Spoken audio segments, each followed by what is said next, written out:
Why are you putting that on there? I don't, dude. You brought pizza. No, you. You brought pizza, and I'm gassy. I also have a little bit of a cold. So, so I made a 6-year-old high today. How many people can say that legitimately at their work? And not get arrested? Right. Yeah, no, Yeah. not. I mean, if your work is selling drugs on the corner, then Then, yeah, you nailed it. Probably say it a lot. Exactly. So, yeah, she had a posterior dislocation of her right elbow. Ouch. Yeah. And that was actually what she was saying over and over and over when we got there. She was such an adorable little girl. Wait, she kept saying I have a posterior dislocation of my Yeah, elbow? just over. And it got old after a while. We're like, seriously? okay, know it all. Jesus. No, when she's laying there, 6 years old, she's just laying on the bed in the nurse's station at the school. Owie, owie, owie, owie, owie, owie, owie, owie. So 100 micrograms of fentanyl later, and all we got was... No, I'm just kidding. She was awake, but she was a lot less pain. Well, remember, you and I had a call where we had the kiddo did the same thing. This was a while ago. Right. High school wrestling. Yeah. And I remember by the time we got to the hospital, by the time we got to the hospital, He was high enough that... he was licking his shoulder. Yeah. Because his parents met us at the hospital, and they wanted to go to a slightly farther away hospital. They called us by phone. And by the time we got there, his dad asked me, how's he doing? I'm like, well, he's licking his shoulder. Because we've given him some pain meds. And the dad was like, that's how that should be. I'm like, you got it. Exactly. The best part was the look on the kid's face when he's in the ER and the deck when he goes, hi, son. And the kid just looks at him like a doe, as if he's trying to figure out. Am I in trouble? No, Am I almost busted? like, is that my dad? Is this really happening? Is that horned creature walking in the room right now actually my father? But hey, speaking of pain meds. Yeah, so welcome to Medical Stuff. My name is Mark. And that's Chris Puff Puff Pass Finkston over there. And we are Medical Stuff. Today we're talking about Street Drugs Rides Again, Street Drugs 2. We're doing Street Drugs today. This is going to be a follow-up to our previous. We're going to be doing different drugs today. Always a good thing just to not repeat what you did before. Well, a lot of people really liked the first Street Drugs episode. That's what I like. Most popular. I was going to tell you, it's right now it's our most popular downloaded. It has the most downloads, and it's only been out for a week. Yeah, I'm considering the one before that was Cardiology. That's now second place, correct? No, it's third. It's down to third place. OB overtook Cardiology today. Cardiology's been out for months. Yeah. So, some of the medications we're going to talk about, the drugs we're going to talk about today are going to be PCP. Ooh. Oh, yeah, no. Let's do some of that and tear something up. Ecstasy, always a good one there. Then we're going to do LSD. And we're going to see a central theme here as we bring it on home with mescaline.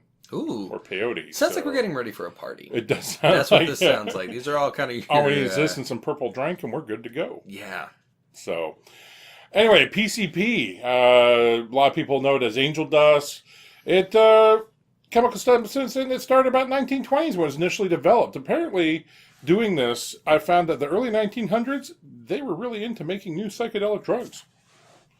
Yeah. You know, late 1800s, early 1900s, they were down with creating stuff that was just bad for you. Yeah, and in very creative ways. And I think if you think about that, though, that's before a lot of the more hardball regulations came into play. Oh, absolutely. And I think overall the negative sides of these things were known, but not as well known. And we didn't quite understand the depths of how low this could go. And so much so far, except for one or two. Mm-hmm. These were all developed for legitimate reasons. Oh, they absolutely. Just didn't do what they thought they were going to do. Well, even heroin, as we talked about in the last Street Drugs episode. Right. And it's going to be in the opioids episode. Right. Even heroin was started for legitimate purposes. By the way, for anyone listening that feels my voice is different, it is. I'm getting over a cold. I'm not trying to impersonate Mark. It's not all about you, Chris. It kind of is. I think I'm the reason people listen. So, 1920s, they developed this, if I remember correctly, to actually be an anticoagulant. Wow. If I remember correctly. But it was used as a surgical anesthetic, and this is in the same family as ketamine. They're both dissociatives. Ooh. So ketamine actually is found to have some less of the downsides or less egregious downsides of the medication. You can have some of the similar side effects, but it's just not as potent. Now, dissociatives, if I'm correct here, the dissociation feeling, It isn't that you're not perceiving what's going on. It's just that you dissociate it from yourself. It's almost like watching things happen to yourself, Right. as opposed to experiencing them. People have explained, stated it's like an out of body experience. Right. Up until the last patient I gave ketamine to. You know, I have yet to give it. It's because you're a lame paramedic. Yeah, well, that's true. But so in our protocols, we typically try and give fentanyl, which is another drug, up to a certain amount. And if that's not effective, we'll then add ketamine. And I've had some patients where I've been right on my 5-minute markers trying to get to that ketamine barrier, but can't get there. Haven't had it happen yet. So the problem was that they didn't understand the side effects of it, which we're going to go into here in just a little bit. But now, if you're going to find it anywhere, PCP, well, you're pretty much just not going to find it anywhere. The only thing it's really legally usable for is a veterinary tranquilizer, and there's too many other medications out there now that do as good of a job or better that are legal. And the risk associated with carrying or stocking PCP Right. isn't there because people knock places over to try and grab. Right. Well, grab I mean, and drugs. ketamine was in the same grouping for many years. Ketamine was kind of taboo to use because it was, well, you remember the movie Armageddon. And the movie Kiss the Girls. Sorry, go ahead. Go with Armageddon. Well, Armageddon, on the blood test for the guys that are going to go up to space, one of them has ketamine, and the guy says, that's a horse tranquilizer. Yeah. And Bruce Willis's response was, well, some of these are pretty big guys. Yeah. Well, and I think it was in Kiss the Girls.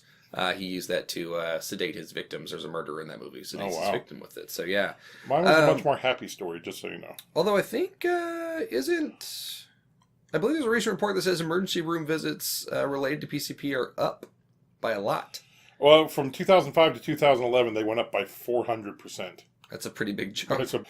Well, I also found very interesting was that more than 6 million people 12 years or older have tried PCP at least once in their life. Wow. Yeah. So PCP comes from the chemical name, which is phenocyclohexyl piperidine. Yes, PCP. Yeah, there you go. Well, I see for why it goes the duration of this for the duration of this show, it'll be referred to as PCP. Yeah, because we can't pronounce that. I just did. Yeah, but could you do it again without looking at the word? No. Okay. Absolutely not. So Fair enough. Yeah, so there was originally marketed as an anesthetic pharmaceutical in the 50s. And then pretty quick, when it became open to the public, they found out there were some pretty significant side effects. One of the some of the side effects in post-operative psychosis, severe anxiety, and dysphoria, feeling of unease or general dissatisfaction. Pretty much, every woman I've ever been with. Well, excuse me, that's that cold coming back right there. Yeah, it was. But these are these cases, though, where you hear of people on PCP, it took 6 cops to take them down or something like that. Oh, yeah. And it's because, like some of the other drugs we've talked about in other episodes, they get that severe anxiety and that dysphoria. And what dysphoria means is, well, if you think of euphoria as an ultimate happy feeling, nothing is wrong, everything is great. Dysphoria is the complete opposite. Right. Everything is wrong, or something bad is about to happen. Right. It's like an impending doom feeling. And along with it, they get that switch is turned off. We talked about an excited delirium where they don't have that point of, okay, I'm doing too much. So these are patients that break out of restraints. Right. Because they don't feel the pain because of the disassociation with their body. So the pain is not there to be able to tell them when to stop.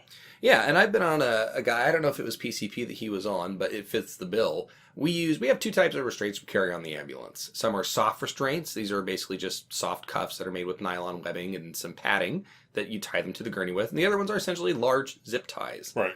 Very well put together zip ties. They're different than like the large ones you buy at the auto store that you can tear with your hands. Right. They're a little bit stronger. Yeah, these are the police grade. Yeah. However, this guy managed to tear it with his hands. Yeah. Yeah, he was strapped in.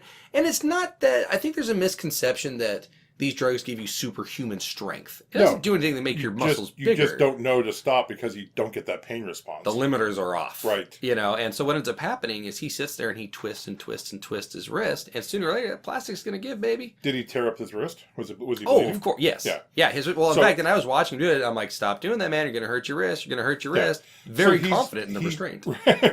Wrongly. Yeah. So, yeah, he does not even realize that it's tearing his skin. No, not even concerned. Because at this point, he feels something terrible is going to happen. Right. He feels that everyone around him is the cause of this terrible thing. His fear from the dysphoria is greater than the pain he's not feeling because he's disassociated from his body. I saw a guy on PCP. Yeah. So the PCB is a very close derivative. Anyway, or PCP. it's just a misspoken word. He broke out of a restraint. This is why I'm doing my EMT basic ER rotation. And I was the closest one there, so I go running in because he hit a nurse. Ooh. She came running out, and I run in, and as I get in to the room, he reaches down and pulls out a fully inflated Foley catheter. Oh, my Lord. So for those of you who don't know, a Foley catheter is a catheter. It's a rubber tube that goes up into your bladder. Well, Via the penis. via the urethra, male and female. Yeah. Then what they do is once it gets into the bladder, they actually inject 10 cc's of fluid into a bulb, which they just pull back against the opening of your bladder so nothing can reach out or can leak out around it. So when he pulled this out, this bulb was still the same size. Jeez. So he stretched his urethra all the way down from stem to stern. Kids, don't do drugs. Drugs. My first thought was, how am I going to intimidate this guy? Yeah. What can I say? What can I say to this guy at this point to make him fear me? Because I would think if you ran into a room and said, I'm going to rip your urethra out, that would Right. be a good threat. But if he's Right. already done it, then you're how do kind I of top screwed. that? You know, so So basically, where we're seeing PCP now is that it's actually getting laced with other drugs. You don't really see as much PCP. I mean, you still can't find PCP being taken just as PCP, but it was found recently that about a quarter of all, I guess you'd call it street marijuana, right. was laced with PCP. Oh yeah, they can use, and they use a lot of different things. They'll lace it onto. They'll smoke anything that's a leaf that they can smoke that they can add it to. Right. They can do that. They can also put it in a drink. Yeah. So for those of you out there smoking romaine lettuce, Right. it could have PCP. Exactly. It's either that or that just fell apart on me. Was it a coli recently that romaine? Yes, that was it. that Yeah, was it, E. coli. Yeah. So those are your choices with romaine lettuce: E. Yeah. coli or PCP. So There goes our romaine lettuce sponsorship. exactly. So because of these side effects, pretty much had been discontinued by the mid '60s, and then by 1967 again, it was just used for veterinarian use.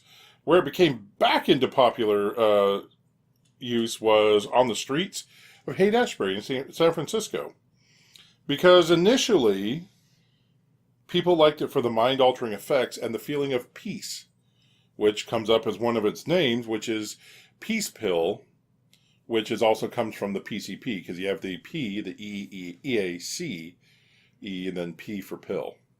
So it became much more popular during those times, but with the rage side effects and the psychotic breaks, it also went into a lot of your biker gang abuse, and this is where you got a lot of those stories about people tearing up a whole bar by themselves or Right. breaking out of the restraints. You know, you have people that are not strangers to being angry. Right. I'm not saying they're angry people, but they're more than willing to get physical and fight, especially with police officers and stuff like that. Now let's throw on a medication that's going to take away perceptions of pain, and here And you go. increase your dysphoria. Yeah. You know, And so, here you go. Party yeah, time. and so things are going to get ugly pretty quick. The production of it, it's a synthetic drug. It's done in underground laboratories. I read an article on how to make it. I still don't know how to make it because it was a very chemist-heavy Yeah. article, and there's derivatives and condensates and all sorts of stuff. So if you're not a chemist, you're not just going to happen upon making PCP in your kitchen. Yeah, and you're not going to really find it anywhere either. I mean, it's not used for a whole lot anymore, like Mark said. So, and I think, especially with cheaper alternatives, or at least cheaper in terms to make, such as methamphetamine Right. that came up, that's why you start seeing PCP kind of drop down. Right. Is because we have other things that can get us high in a way that's preferred, or at the very least, is cheaper, Right. more abundant. Yeah, and you have easier access to the base chemicals. So, some of the names, Chris. Oh, I love these. Obviously, you have PCP, and then you also have Peace Pill with an emphasis on the C in peace for PCP. Right. Angel Dust, Animal Thank, No, Animal Trank. Animal Trank. Thank you, autocorrect on typing. So we had Purple Drank with some, and now we got some Animal Trank. I like that. Rocket Fuel makes sense. Embalming Fluid. Yeah, drink that. Yeah. Ozone, Whack, Hog, Cliffhanger, Happy Sticks. That's my I like Goon Goon Dust. Dust. That's even better. Peter Pan and Um, Lethal Weapon. Yeah, I've heard of whack before. A lot of times, the way I've always heard of whack was it's laced on marijuana. Okay, So you gotcha. smoke it. Yeah, that's truly wacky tobacco. Exactly. Gotcha. So it is a hallucinogenic with anesthetic properties. I can go back into the name, but I'm not going to. Yeah, PCP? Yeah, exactly. And some of the leafy substances they put it on is parsley, mint, put it in tobacco, marijuana. May also be dissolved in a liquid and sprayed onto the leaves. It can be injected or inhaled. Parsley, mint, tobacco. Commas in between those.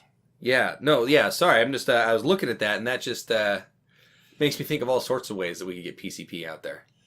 Right. Well, I wonder if the parsley and the mint are the people who are trying to pass off like oregano for marijuana. Yeah. No. It's pot laced with PCP. Well, it's got PCP anyway. Yeah. Really? Because this smells like my tomato sauce my grandma makes. I was going to say, I'm freaking out and my breath is great. Exactly. So some of the side effects of this, it's a hallucinogenic drug. Hallucinogens on the whole can't really cause a physical dependence. There's nothing in there not like tobacco or caffeine or heroin or stuff like that. But what happens is that you become dependent on the feeling, and you like the high, and then you also have those negative side effects, which can lead to in use in the long term, which we'll go into here in just a few seconds. The long term side effects. Higher dosages can cause visual hallucinations, separation from their body. Most people don't have the psychotic episodes, but it's definitely there. And I think it gets that rep because that's when you hear about PCP. Right. Is when it makes the news. And it's only going to make the news when someone freaks out and eats someone's face off. Right. They call it excited intoxication here, but it can cause excited delirium, which we talked about in the previous show. Lack of coordination, and often you're impervious to pain because you're disconnected from that pain. You just don't feel it. You do feel it, but it's not you. Yeah. That dissociative effect we talked about. Exactly. And then at high doses, it become toxic and cause convulsions and coma. Which, enough of that, can cause death. Exactly. It can also have an effect on your blood pressure, sending it up. And then increase deep tendon muscle reflexes, which I didn't get a chance to really look into that. Yeah. But when it comes to increased blood pressure, whenever you're increasing your blood pressure, you're increasing your risk for all sorts of things. Stroke. Right. You're increasing your risk for kidney disease, as well as the fact that you're putting a toxic substance in your body in the first place. That your body's having now to address. Filter out. It can also cause respiratory depression. And then also, as part of the excited delirium, you get extremely high body temperatures. This is one of the things that we have to deal with and keep an eye out for, is that you pick up these patients and they're hyperthermic because, again, they don't have that off switch. And so they're just going to keep going and going and going, and they can't get the heat vented off quick enough. And so they will actually get to a point where that will cause a seizure. Yeah, wow. Long-term effects. Yeah. Well, and I believe, these are things that can occur after you've stopped. Yeah, these things can, stuff, they can happen, and it just never goes away. It's what you're left with. That's impaired memory, thinking problems, impaired decision-making, speech problems. Here's one: severe depression and suicidal thoughts. Higher anxiety, paranoia, and isolation. And then flashback phenomena. Yeah, where you get the feeling that you're still high. Right. And everything, and so you get all that. It's continuous hallucinations and delusional thinking, even when not using the substance. So it can actually change your brain chemistry to the point where you're not really coming down off of it at all. And this is one of those bad decisions that can truly wreck you for life. Right. There are many drugs out there, and I'm not advocating to take these drugs, but there are many drugs out there that, look, with appropriate rehabilitation and appropriate care and self-care, you can overcome the addiction and go back to being fairly healthy. Right. This is one of those drugs, though, that has a high chance of leaving you pretty much wrecked. Just permanently scarred. Yeah.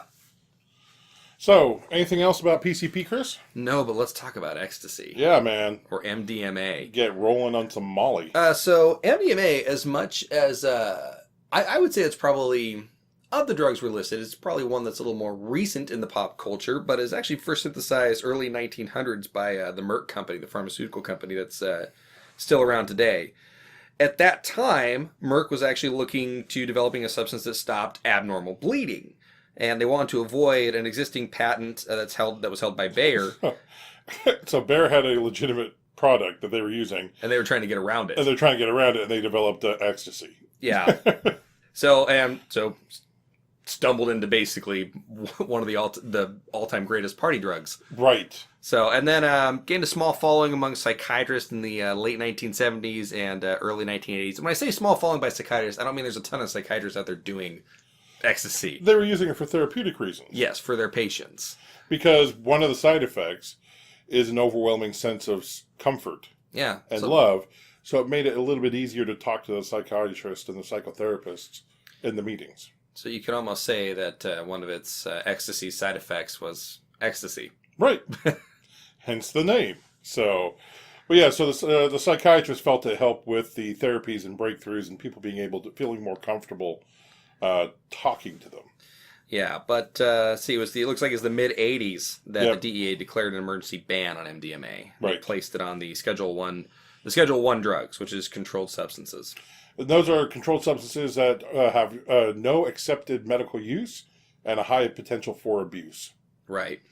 So most of your MDMA these days is going to be manufactured through synthetic means. But you can start the process by extracting safrole from a sassafras plant. I don't have a sassafras. I don't even know what a sassafras plant looks like. But then you have to combine that with several toxic chemicals like, formaldehyde, mercury, ammonium chloride, which is a fertilizer. Well, there you go. So It makes the love grow. you take a nice sassafras plant that's just there to make the world pretty, Mm-hmm. and then you mix it with a bunch of medications, or a bunch of chemicals, Yeah. to Like make a mercury. drug. Exactly. And what is Mercury's- mercury? Yeah, it's good for you, When right? has that ever harmed anybody, Mark? I Exactly. think you're overreacting. So, Oh, lots of names. XE, XTC, Atom, Beans, Candy, Disco Biscuits. I love Disco Biscuits. That's my favorite name, and I've heard that one before, but I skipped over Dancing Shoes because I Right. don't like those. E-bomb, Doves. Doves, egg rolls, Happy Pill, Ooh, Hug Drug. Love Drug, Malcolm or Malcolm X? Why Malcolm? Well, okay, the X, I guess, would be the ecstasy. Yeah. Okay. Molly, Yep. Scooby Snacks, which we actually was used for a different medication. Or drug. Street drug, right? Right, street drug, yes. I think that was meth as well, right? Maybe. Yeah. Scooby Snacks, Smarties, sweet. Skittles. Boy, the Skittles company's got to be happy about that. Yeah. Then vitamin E or vitamin X. Taste the rainbow. No, literally taste the rainbow. It really is. One of the things I'd actually like to point out there is Molly actually denotes a specific, type of ecstasy. A lot of ecstasy ends up being laced with other things. Right. Molly is, at least in kind of recent pop culture, you could say, especially with like Miley Cyrus was kind of known for talking about the use of Molly. And Molly specifically denotes pure ecstasy. In other words, it's not cut with another drug. Oh, okay. Yeah. You seem to know a lot about this, Chris. Nah, it's, I know a lot about Miley Cyrus. You came in. Never mind. We'll just move on. So, I mean, the effects of this, you get perceived increase in energy levels. So here's one of the problems with it, is that you're high on the drug, and Right. whatever else it was Cut with. with, and you have an increased level of energy. Well, now you're at a dance, what's called the kids are calling it a rave. Right. Chris. Well, you're at a dance club. It doesn't have to be a rave. It can be just any dance club where you don't know to stop. Yeah. Because the drug will just keep you out there and happy, and you're having a great time. Pack a bunch of people in. Pack a bunch of people in. Raise the ambient temperature. Nobody is now drinking any water. Yep. And you get patients again who are hypothermic, dehydrated, and they will literally dance until they die.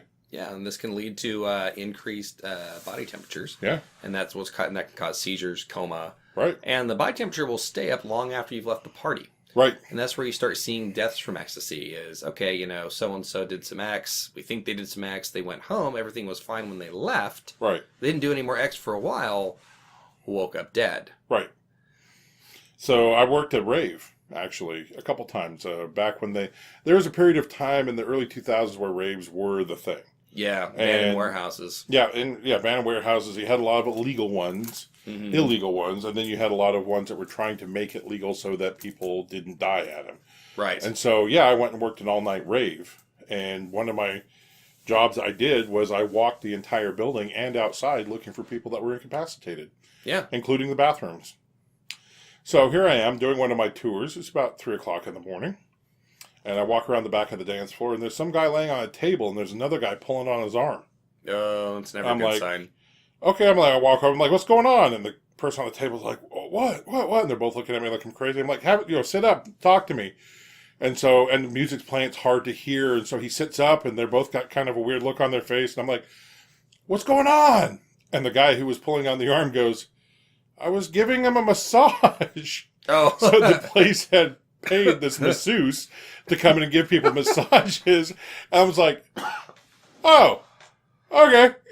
Sorry. I go, are you charging him for your time? And he's like, no, I'm paid for by the thing. I'm like, okay, because I'd pay for another 5 minutes for interrupting. I apologize. And then I went and found the guy who was coordinating it. I'm like, okay, you really need to tell me about this. Put a sign up. Yeah, Yeah. He thought it was hilarious. He's like, no, you're doing your job. That just shows me you're doing your job. That's pretty funny. So, yeah, this is, the side effects. You feel you have this increased level of energy that just doesn't end. And like PCP, but in a different way, you don't have that off switch. You know, you have the euphoric state of being, as opposed to dysphoric from PCP. You have a distorted perception of time, so you don't realize, because I don't know if a lot of people know, dance clubs and raves don't take breaks. They will there's not even a break in between songs. They DJ straight into the next song, so you don't get that, you're out with your friends, just having a nice night at a regular bar, Yeah. and you're dancing, and there's a break in between songs. You're like, oh, okay, we're going to go sit down and relax for a few minutes and have a drink. You don't get that in these real hardcore dance clubs or the raves. It just keeps going and going and going. And then on top of that, you get the high pleasure from and desire for physical touch. So, yeah, just the sense of touch, you being touched. So you're out in the crowd, you're dancing, everybody's dancing together, you're bumping up against each other, you're rubbing up against each other. Before you know it, you got an awkward boner in the middle of the dance floor. That's just you. So before you know it, you're hyperthermic, you're dehydrated, and you're starting to have problems. Yeah. So, good Lord. Tell you, man, I'm why they listen. I am why they listen. You also get feelings of emotional peace and empathy. And, when recounting what the high is like, many users repeat perceived changes in time, space, as well as sense of touch. They just don't remember them the same way that they may have happened. And every time I hear this, I think of Family Guy, where Lois and Peter are getting high. And their version in their high mind of how they're singing up on stage Yeah. is like this wonderful melodic, trip. And then they cut to what they're doing, and they're both on stage, and they're both like, hey, and he's hitting himself in the head with the microphone. And so that's how I always see in my mind, So I think the long-term effects of MDMA are still, that research still is ongoing. Right. Even if you think about it, I mean, it first being created in the early 1900s, by and large, if you think about long-term effects, you really need quite a chunk of the subject's lifespan to truly evaluate that. Right. And it's kind of hard to do if it was just designed in the early 1900s. Really the only example I could find was a 1998 study. And they asserted irreparable damage to serotonin neurotransmitters was observed. Right. And what that can lead to in long term is going to be depression. And when we start having that kind of damage, this is another one of those drugs that even after you're done using it, there's still effects that can carry with you throughout the rest of your life. Right. Well, you have anxiety and memory loss are more likely to occur. Yeah. And so, this takes a long time to get out of your system. And it potentially could be permanent. Unfortunately, with a lot of these street drugs, it's very hard to do any sort of testing on it. Because A, the people who are taking it aren't going to come sign up for a test because it's illegal for them to take it. Right. And then B, it's a Schedule 1, which means that there is determined no medical benefit to Right. it, and a high probability of addiction. So nobody's going to pay Negative side for, effects. yeah, since they can't, unfortunately, it's Yeah. a capitalistic society. If we can't make money off the research, He ain't gonna do it. nobody's going to fund the research. And Right. so this is never going to be I mean, this is one of the things, as a little digression here, that's a problem with marijuana. You can't find out what the long-term effects of these medications are because nobody's doing the testing. Yeah. You can't do the testing because to be able to do the testing, you have to get federal permission. You ain't gonna get federal permission from something that's a Schedule 1 drug. Right. So, how can we help these people get off the addiction long-term? Unfortunately, falls by the wayside. Yeah. Without some sort of push to say, of course, can you legitimately do studies on a drug that is known to be harmful to people? Exactly. Where do you ethically do that? Yeah. And then know? is it worth it? I mean, if you could potentially, for a drug that we know is going to be harmful to people, I mean, you could seriously Right. hurt somebody in the process. Right, during the testing, but the only way you could really justify it is to say that the information on the backside is going to help decrease addiction and treat severe addiction. Yeah. Which is going to be hard to say. It is. Well, because it's kind of like in business where you have that hard dollar versus that theoretical dollar. Yeah. It's very easy to get somebody to understand that you need to do something when the hard dollar is involved, because you can say, well, look, if we do this, we will save X number of dollars or we will make X number of dollars. But the problem is that then you try and do something that doesn't have that direct correlation. Right. It's a little bit harder to sell. It is. So keeping on the, do you have anything else about ecstasy? Let's do some LSD. Let's do some LSD, man. The colors are so vibrant. So, lysergic acid dithylamide. Yeah. Yeah, that's what it is. That's what I normally... That's the street name for it. It is. Excuse me, sir. Would you happen to have any lysergic acid dithylamide? Well, yes, right here I do. And at that point you go, that's an undercover cop. Move Right. on. Yep. Yeah, then you're arrested. So again, early 1900s, 1938. This guy was a little late to the party for psychedelic drugs, but hey, he came in strong with some LSD. Yeah, well, it's the Swiss. But then again, he invented it looking for a blood stimulant, which I could not find a good definition of what a blood stimulant is. Yeah, that's an odd... I think term. this is one of these early 1900 terms that really has, like alienist. We went over alienist in the psychiatric That's episode. right. It just hasn't really stood up. Yeah. Well, and you kind of notice a theme here with a lot of these drugs. I would call these more high-end in the sense that processing them isn't as straightforward as something as, say, marijuana. Right. Where you grow it and done. These high-end drugs, a lot of them seem to start life in a pharmaceutical company or by a renowned chemist or something like that. Well, but how many drugs happen this way? I think we talked about this before. Viagra. Yes, they're looking for to make a substitute for nitroglycerin for Right. cardiac problems. They wanted something that could dilate the vasculature around your heart, and they wanted it to target. They dilate it around your soul. Yeah. Yeah, or Rogaine for hair. Oh well, yeah. You That talked was about that what was that an was. antihypertensive. That's right. Yeah, That's right. You were saying and, that. it's not sold as an antihypertensive anymore. No, it's not. So, but even though they invented it in 1938, it took them about 1945 to really figure out the hallucinogenic effects. And this kind of cracks me up when the guy who invented it accidentally consumed some. Oh, He jeez. figured out it's trippy. So it takes as little as 25 micrograms. Could you imagine being the first guy to do LSD? Like, just you're the first guy. No idea what's going on. Right. This hasn't been done before. Excuse me, Bob, why is your face melting? My face isn't melting. Now, I do have an LSD story. Ooh, did Chrissy Poo do LSD? No. Oh. Chris has never done LSD, but I had an LSD patient. Yeah, me neither. And, right. And this guy was, as they say, tripping balls. So, Oh, yeah. Is that what the kids call it? Yeah, exactly.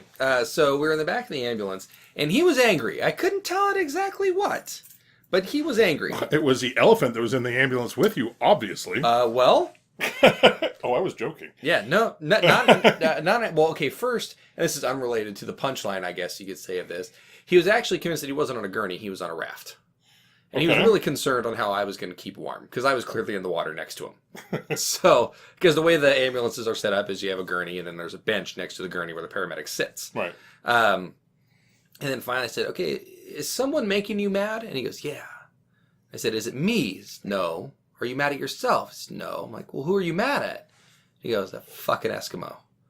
I'm like, could you elaborate the Eskimo? What he was pointing, and then he pointed at my jacket because it was cold outside. We got in the ambulance, had warmed up in the ambulance. I took my jacket off and I set it on the bench next to me. And I heard Eskimo slurs, which I had never heard an Eskimo slur before, which apparently he called him like snow cone maker or something like that. Just dumb names like that. Okay, not only are they terrible because they're slurs, but they're just bad No, slurs. it's not even creative. Yeah, right. And so finally I'm like, so do you want me to get rid of him? He's like, yeah. Put him back where he belongs. Go put him in his igloo. You know, like dumb stuff like that. Did you put them on? Well, no, I just... you know what? In hindsight, Mark, I should have. I just put him under the bench. I'm just going to absorb him into my body. How about that? Well, I I don't didn't know. You just start screaming. I don't know what's going on. I didn't want to become him. Right. He might think the Eskimo was like Venom from Spider-Man. Oh, where he good takes point. over me. Yeah. Yeah, so I ended up just, I tucked him under the bench, Yeah. and he thought that was great. He was like, that's where you belong. And just the rest of the day, he was like, he was looking at me like I How was long some was kind his of hero. transport for the rest of the day?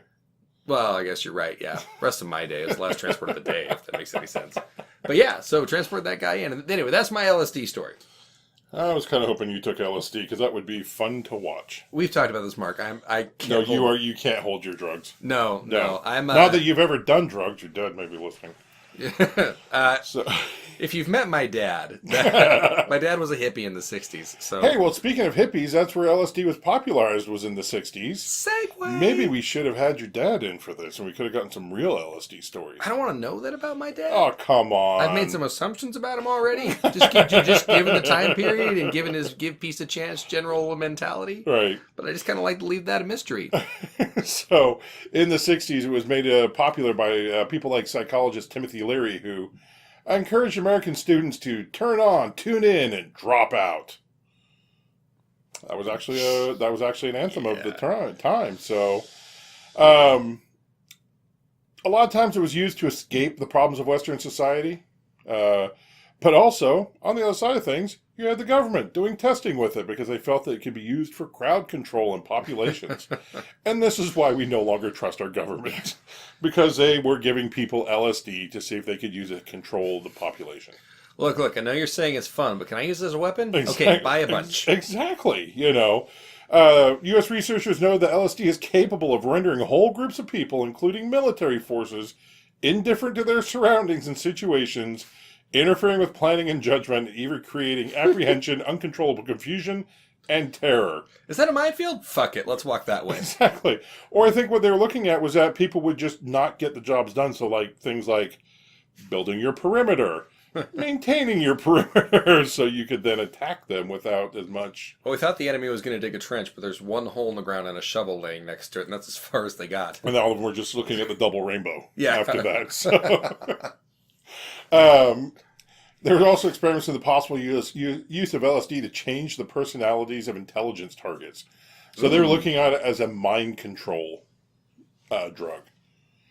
And this was officially discontinued with the official ban in 1967. The henceforth lack of trust in our government tells me that maybe we used it beyond then. Just maybe. Look, if the military said they stopped using it in 1967 because it was bad, they probably did. Why would they lie, right? Yeah. Why would they lie? No reason to lie. So if this podcast goes off the air suddenly... Click.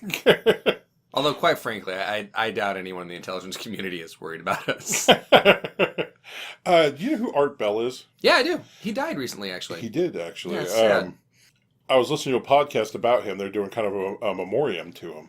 And they were talking about how on one of his shows, he was talking about a government agency on a phone line with somebody else. And right in the middle of what they're talking about, it just cut off and he lost his power. Oh, wow. And that didn't get any conspiracy theories going at all. Oh God, I'm sure. Yeah. I mean, he probably accidentally kicked the plug, Right. but everyone else is out there. No, one of the things I always liked about Art Bell, I'll digress only for a little bit, I promise, is that no matter who he was talking to, no matter how wackadoodle the person was, Oh, because he talked to some wackadoodles. he did, and whether he believed them or not, It was like he always talked to them with respect. he could have been interviewing the Pope, or he Right. could have been interviewing the guy under a bridge saying the end is nigh. Right. Same level of interest and respect. He was Yeah. amazing at that. He was. The very first time I heard him, he was doing open line, free call Friday, basically. Everybody on Fridays was just open lines. Yeah. And this guy calls up, and this is the very first thing I hear. Caller, wild card line, what's your name and where are you from? They call me the Sage. Okay. You're on. What do you mean, okay? He goes, I prefer not to give my location at this time. I'm thinking, okay, he's going to get bounced. I understand, sir. What do you mean? What do you mean you understand? So then the guy goes, I believe the quickening is complete. Like Yeah. Highlander? Well, that's how I understood the quickening, right? And I'm Yeah. like, okay, surely this guy's going to get bounced now. Art Bell responds with, oh, no, sir, I do not agree. I do not believe the quickening is complete. Nice. So from the way I understood it, in their terminology, the quickening was society's descent into implosion under the weight of advancement in technology too quickly. We're expanding our knowledge too quickly, and so eventually that society's going to collapse in and upon itself after that, Gotcha. once we reach a certain point. But yeah, the whole time, for the whole first part of it, and I'm like, oh, dear sweet Jesus, he's playing into this man's delusions. You know? which paramedics are always taught not to do. Right. But hey, it makes good radio. So That does make good radio. sorry for the digression there, but I think Art Bell always deserves a little bit of airtime. He there. does. I mean, the guy, he had the #1 late night talk radio show in the country for years on end. Oh yeah. Oh You know? yeah. And it was always, even when it was stuff that you were just like, this is crazy, it was always entertaining. Oh, you ain't gonna turn the dial. And he was never disrespectful to those people. No, but I think that's probably why people felt so comfortable calling him. Right. Because Maybe they they knew weren't that gonna they be, were going to yeah. be treated with respect. Oh, yeah. Absolutely. So, the production of LSD, most of it's synthesized in laboratories, but you can start by extracting LSA, which is the base form of the lysergic acid, from morning glory seeds or the fungus of rye bread. Ooh. You remember the fungus? They were blaming. In Europe, there was a huge outbreak of this. There was people got blamed as being witches because of the psychedelic effects of rye bread. Really? Because of a fungus that grows on rye bread, and they have a suspicion that the Salem witch trial started the same way. People were actually having hallucinogenic effects from rye bread Oh wow. and this fungus that grows on it. I had no idea, and it's okay if you don't know, but tell me about. I mean, I've eaten rye bread, but like, It's what's been years since I've looked it up. I don't know exactly. There's a fungus that can potentially grow on it when, but like why rye bread and why not like Wonder Bread? well, because Wonder Bread's wheat. Okay, so rye breads. Rye bread's made from the rye plant. Yeah. Rye whiskey is made from it. Rye sense of humor. People eat a lot of rye bread to have a rye sense of humor. And they're hallucinogenic, Right, so that makes sense. That Okay, makes them hilarious. gotcha. So yeah, That's false, by the way. That's made up. Now, this fungus is exceptionally toxic, but then you have to mix them with solvents and reagents to make the lysergic acid dithylamide, such as hydrazine, which can explode when heated. Oh, that's good. It's extremely poisonous and carcinogenic. You can also use chloroform, which is a trigger for cancer, and can be damaging to the liver and kidneys. Yeah. Just when you're making this stuff. I had a buddy I knew. He'd be folding clothes and he'd hold something up to his girlfriend's face and goes, "Does this smell like chloroform to you?" I think I first saw that in a movie. I think it was Hall Pass. There's these old guys in their 30s, and which would be me if I ever get divorced. Which I'm not going to get divorced, by the way. No, Things the are whole going purpose well. of the hall pass is you don't get divorced, you're given a free weekend. Yeah, and the thing I like about it, too, is it just pretty much goes to show that the women in that movie are so confident that their husband's game is so weak. Well, and we all know this about you particularly. Yeah. I mean, we talked about a person we both know who divorced his wife suddenly. Yeah. And it's because of the guys who are willing to fall into the trap of, if I were single, man, I'd get so much game. Well, here's what it is, man. And the problem is you don't stop and think about, when I was single, I never got that much game.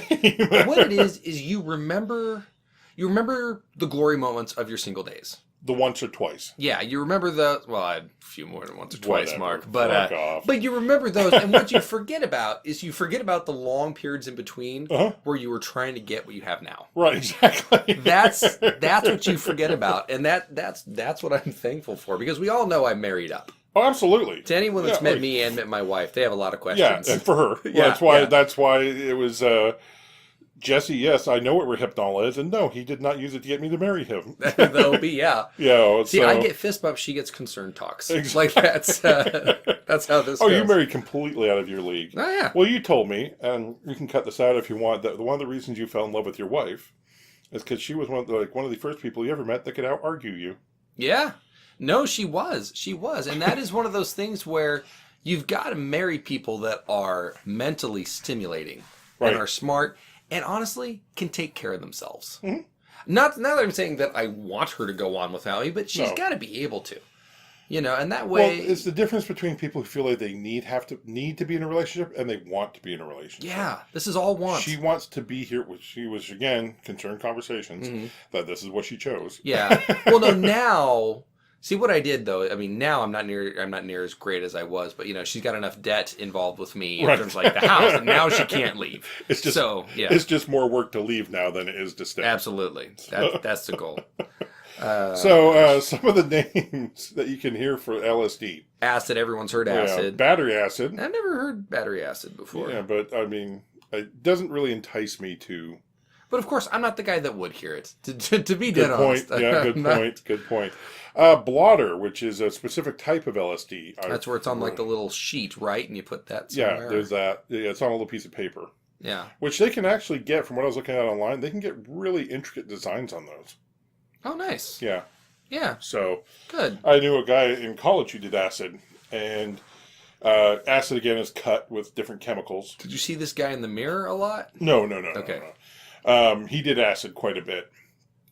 And he always told me that he could tell how good the acid was by how bad it made his joints hurt. And I said, so wouldn't that be really a you'd think that reason to not take it? So we have California Sunshine. Okay, we have sense. Sid. I've also heard it called Sid and Nancy. Okay. Doses, Dots, Golden Dragon, Hippie, Looney Tunes, Heavenly Blue. Ooh. Then you have Lucy, or Lucy in the Sky with Diamonds, which is a... it's a Beatles song. However, and a lot of people, there's a huge thing that's what he's referring to in the song. Right. He denies it outright. Right. And I'm going to go with... he denied it outright. I thought he always maintained that. He's dead. Oh, I see what you mean. Okay, gotcha. I thought you meant like at one point he was like, nah, you're right. Yeah, no. And here's the thing.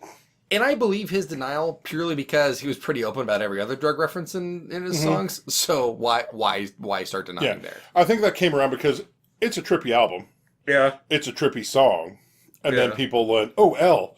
Oh, there's an S. Oh, and there's a D. He's obviously talking about LSD. Just skip the W. Exactly. Yeah. Skip all the other letters there. Microdot. Microdot. Purple Heart. Yeah. Superman. Yeah. Window pane. Pain as in a window pane, not pain as in, ow, that hurts. Yeah. Yellow Sunshine and Zen. Oh. So I know that there are different ways to take it. Chris mentioned one because apparently he learned that in drug school. I learned it in paramedic school. Actually, I learned it from watching a movie called SLC Punk. But okay. Sure, Chris. Yeah. So I've known people that have done LSD, quite a bit of LSD.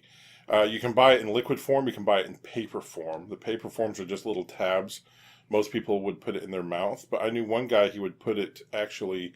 you have a very concerned look on your face. I'm just curious as to what mucousy orifice this winds up in. His eyeball. Oh, shit. He would pull down his eyelid. He would put it on his eyeball, and he would keep it behind his eyelid, and he could show you where there were two veins that had come up around where he always put the acid tab. Huh. Yeah. That is not because I know the tab has to go pretty much wherever you have a mucous membrane because Yeah, it absorbs. somewhere. Yeah, it can absorb in. Yeah, and I was thinking, like, all right, if not the mouth, you know, You were praying for up the nose, weren't you? well, up the nose. But yeah, no, he would put it inside his bottom eyelid on his right eye. Wow. You Why? can get. It's just where he preferred to do it. Hey, he's a guy who did a bunch of acid, so I guess never mind. I Right. guess I maybe mean, that's because why. you could leave it there for long periods of time. People, I don't know. He didn't mind taking acid, but he didn't want to swallow paper. I don't know. I never really asked him that question. Yeah. It's weird. But people a lot of times will get it on a drop on a sugar cube. Oh, there you And go. they'll eat the sugar cube, stuff like that. That's, And then maybe he did it because you can actually use it as an eyedropper. What is wrong with you? I'm good. No, I'm good. Sorry. You can use it as an eyedropper just straight into your eye. Oh, nice. But so rather than do that, he would just put it on the tab in his eye. Gotta be careful when I ask for sugars in my coffee now. Exactly. Yeah. So, some of the effects, Chris. You went to drug school. What are some of the effects? So most famously, visual hallucinations is where we talk about your Eskimos sitting on a bench or being Right. on a raft instead of on a stretcher. From what I understand, colors are much more vibrant. I've also understood that there's a distorted sense of time, kind of in the same vein as the ecstasy. Well, a lot of the hallucinogens are going to have that just Right. because you're not perceiving the world around you like everybody else is. And so... Now, this is one I've actually experienced. I have not helping myself out in this I don't do LSD thing of mine. But this is a patient we had. He had notified me that the ambulance's headlights tasted good. Mhm. It's a blending of senses, so you'll see something that's bright or vibrant, and you'll taste it. Or hear it. Hearing colors is very common. Okay, gotcha. Tracers or something. So you move your hand through an area. So have you ever used the long tail on your mouse pointer? Oh yeah, That's what a tracer would be. gotcha. It's the trailing of an image as it goes through your field of vision because your brain's just not interpreting what's going on around it properly. Gotcha. Sensation of leaving the body, out-of-body experience is different than the dissociative effect. Okay. It's not necessarily like, oh, I'm outside my body, I'm perceiving things happening to my body, but it's not my body. This is more of an out-of-body experience like astral projection. Like you're traveling places. Right. Gotcha. Quickly shifting emotions. In medical terminology, that'd be labile. Okay. And then mystical or religious sensations. People feel that this helps open them to greater cosmological concepts. That's attractive. Yeah. But the problem is that, again, it's a hallucinogen, so there's not really physical dependence like you get with other drugs. What we can have is what's called persistent psychosis or hallucinogen persisting perception disorder, which we'll go into after our next drug, because they both have this. Oh boy. Speaking of our next drug. Right. Who was speaking of our next drug? Well, we are about to in the future. I don't know. Do I seem like someone that's on LSD right now? Is that what you're trying to tell me? Look, Mr. Antler Man. Okay, so Moving on. We're going with mescaline. we're going with Eleucing this guy with diamonds effect for this particular podcast. Kind of a trippy one. It's Right. about drugs. Right, but it's like, they kind of make you happy, man. Yeah. So now we're going to move on to mescaline or peyote. Yeah. So this is a much more natural hallucinogen, and it's been used for about 5,700 years by different Native American tribes in the Southwest and Mexico. Europeans know that the Native Americans were using peyote fairly early on in their contact with the natives. Most notably by the Huichols in Mexico. And if I pronounce that, I apologize. If you pronounced it. If I mispronounced it, I apologize. I was guessing on that one. But it was first isolated, identified in 1897 by a German chemist, here we go, and first synthesized in 1918. So I'm going to point out that heroin, Germany. What was it? It was MDMA, Switzerland. Oh, yeah. I'm saying that, and now we've got mescaline, Germany again. Right, well, synthesized in Germany. Well, still though. Right. Well, I mean, back then, in that era, Germany was kind of a powerhouse in Europe. I mean, except for the whole First World War fiasco. They actually still are. Yeah. They're still one of the wealthiest countries in Europe. Yeah. And they're still, I mean, for scientific research, they can still be at the forefront of these things moving forward. So watch your back, America. Germany. No, I'm not going to say that. Okay, let's cut that part out. So, so in the United States, mescaline was made illegal in 1970 by the Comprehensive Drug Abuse Prevention and Control Act. Wow, that's actually fairly recent, though. Yeah, but that was struck down by it was another of the religious. There was another act that made it okay for religious ceremonies because there was a deep religious use in the Native American culture by shamans. And you can keep looking. I forgot to put it in there. So is this the peace pipe? Is this what everyone refers to as the peace pipe? Yes, you can. Were they smoked in the peace pipe? Yeah. Yeah, this would be peyote. You can smoke it. Gotcha. So the problem that we ran into is we now had a federal law that said, okay, you can use it for religious ceremonies. Well, along comes Oregon. What up? And because of some back and forth about this act, that originally the court system said that the government overstepped its bounds by releasing this for religious use. But then they also turned around very quickly after and said, yeah, but they really didn't make their case against it either. And so basically what you have right now is it's legal federally, but individual states can make it illegal. Gotcha. And so it comes down to a state-by-state thing. And if I remember correctly, many states, including Utah, have legalized peyote usage with sincere religious intent or with religious organizations regardless of race. So if you can say that this is legitimately something that you use in your religion, then you can use it for that purpose. Want to create a religion? Sure, man. Where'd you say that was? Utah? Utah. Yeah, there's one they specifically state. All right. So, quick jaunt over to Utah to form a...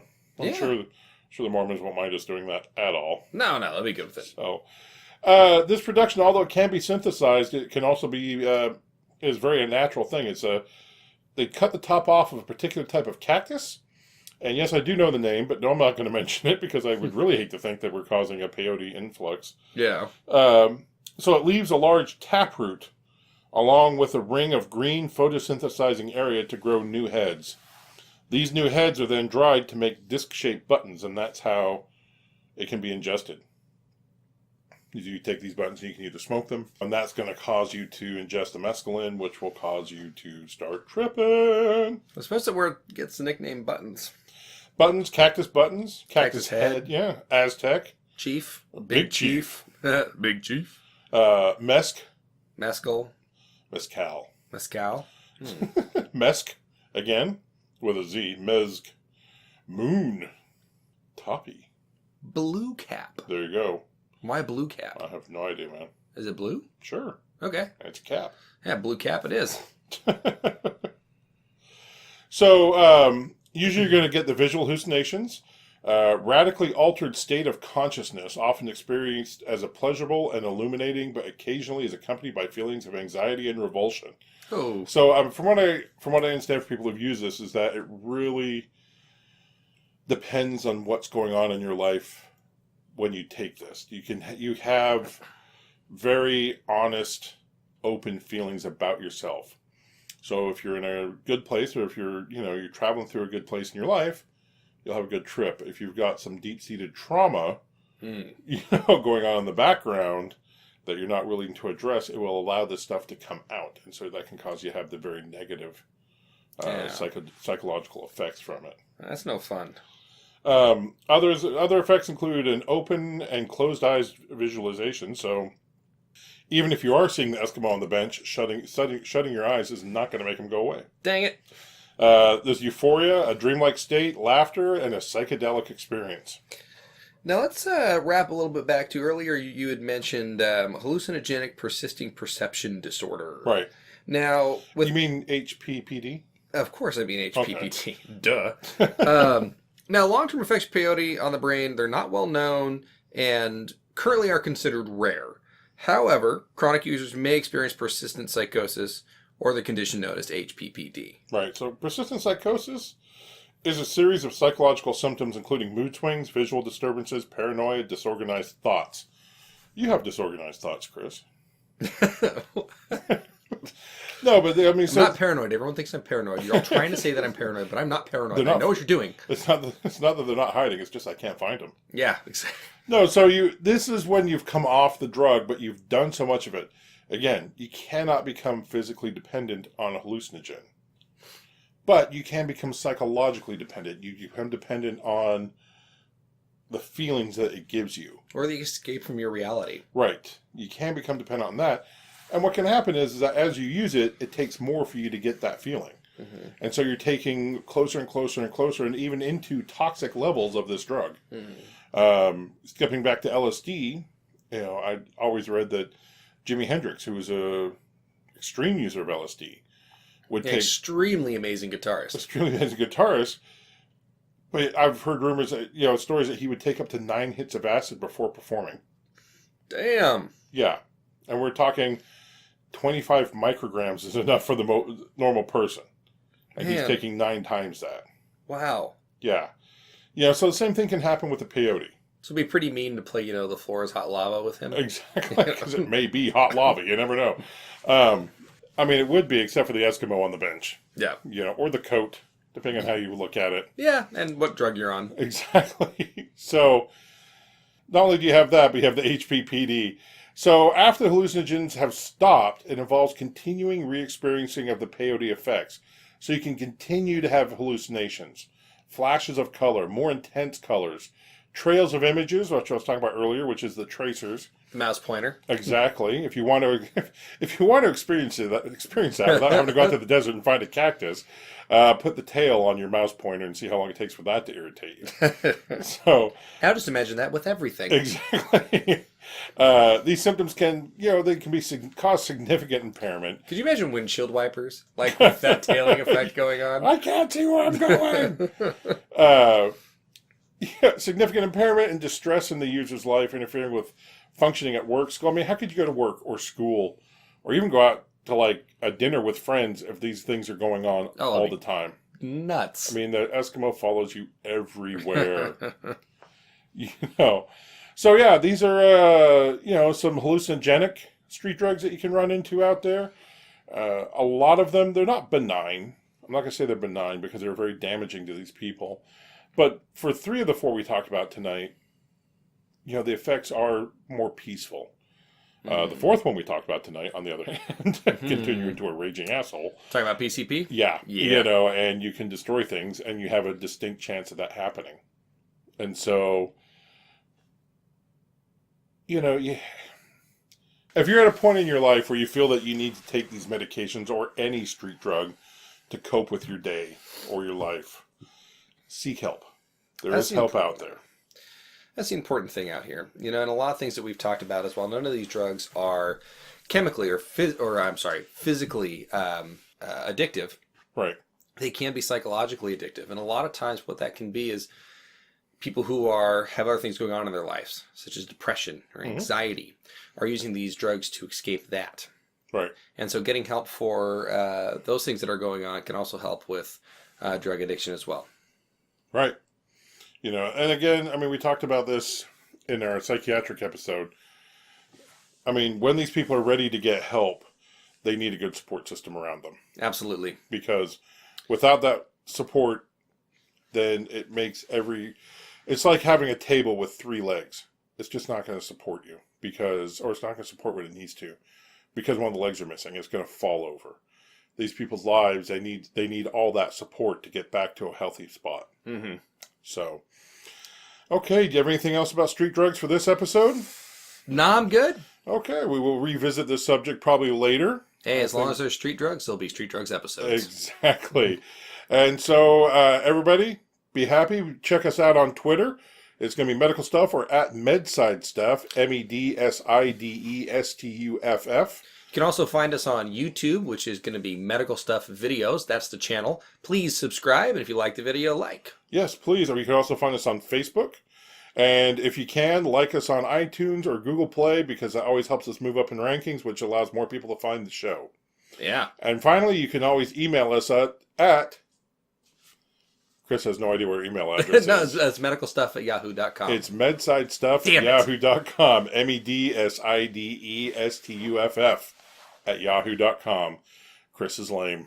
Have a good night. Toast. We got the toast right. That We was did. good. Nailed the toast.